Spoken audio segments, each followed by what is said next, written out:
তার পাড়া তার গ্রাম যারা আছে তাকে চোখে চোখে রাখতে হবে। একটা প্লেয়ার তৈরি করতে গেলে দাদা অনেক খাটতে হবে।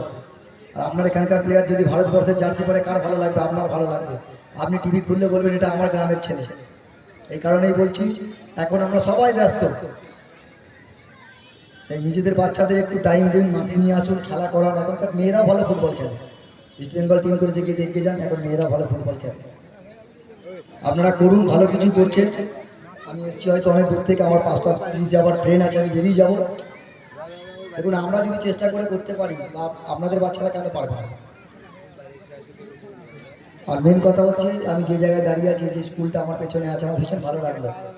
আর এখন যদি ফুটবল বাঁচাতে হয় তাহলে স্কুল ফুটবলকে আগে বাঁচাতে হবে, কারণ স্কুল ফুটবল যদি থাকে তাহলে সমস্ত ফুটবল ঠিক থাকবে। আরে গ্রাম থাকবে তবে না শহরে গিয়ে প্লেয়াররা খেলবে, গ্রাম থেকে প্লেয়াররা ওঠে। আপনারা চেষ্টা করুন আপনাদের ছেলেদের মাঠে পাঠান, আর ওদেরকে উৎসাহ দিন। ছোটো ছোটো বাচ্চাদের উৎসাহ দেবেন, ওদেরকে ডিমোরালাইজ করবেন না। এমন কিছু কথা বলবেন না, খেলতে না পারলে ওকে বলবেন তুই খেলতে পারবি। ওরা বাচ্চা তো, ওরা অল্পতে ভেঙে পড়ে, ওদেরকে টাইম দিতে হবে, ওদের মতো করে মিশতে হবে।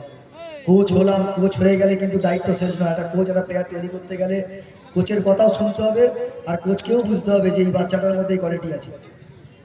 প্লেয়ার তৈরি করা অত সোজা ব্যাপার নয়। ভালো থাকবেন সকলে। আপনারা যারা শুনছেন একটু বাচ্চাদের মাঠে পাঠান, এখানে তো একাডেমি আছে আপনাদের, এখানে একাডেমি আছে। আমি জানি ভাইয়ের সঙ্গে কথা হচ্ছিল, সাবির ভাইয়ের সঙ্গে।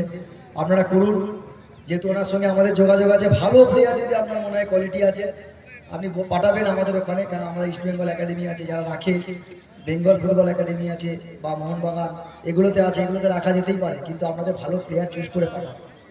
খেলা শুরু হচ্ছে, খেলা দেখুন। আমারও ভীষণ ভালো লাগছে আপনাদের এখানে এসে। বিশেষ করে আপনারা আজকে যদি ম্যান অফ দ্য ম্যাচ হয় সেটা হচ্ছে আপনারা। আপনাদের দর্শকরা এত শান্ত, এত ভালো, মানে কি বলবো, আমি হাত মেলাচ্ছিলাম, মানে আপনারাই আজকে ম্যান অফ দ্য ম্যাচ। ভালো থাকবেন সকলে, অসংখ্য ধন্যবাদ। হ্যাঁ দাদা, আসসালামু আলাইকুম।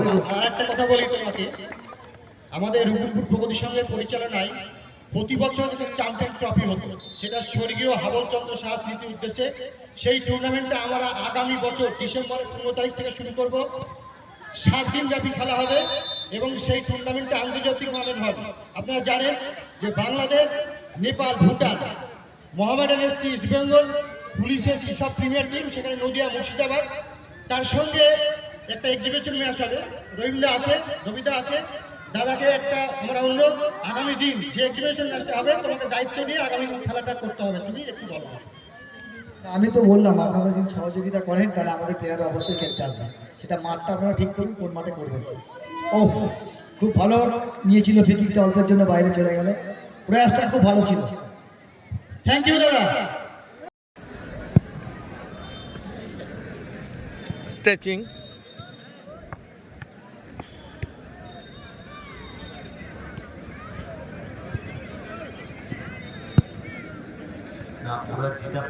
আচ্ছা, হিন্দ মোটর সেবক সংঘ জার্সি চেঞ্জ করবে।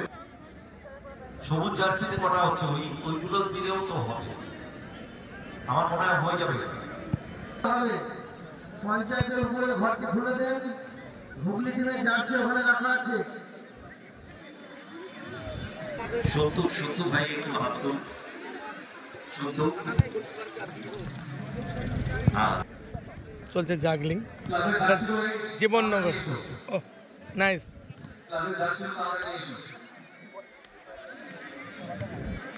Nice nice.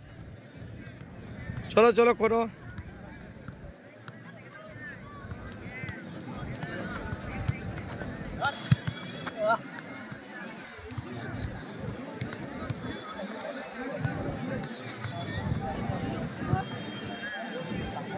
চলো ফাস্ট ফাস্ট।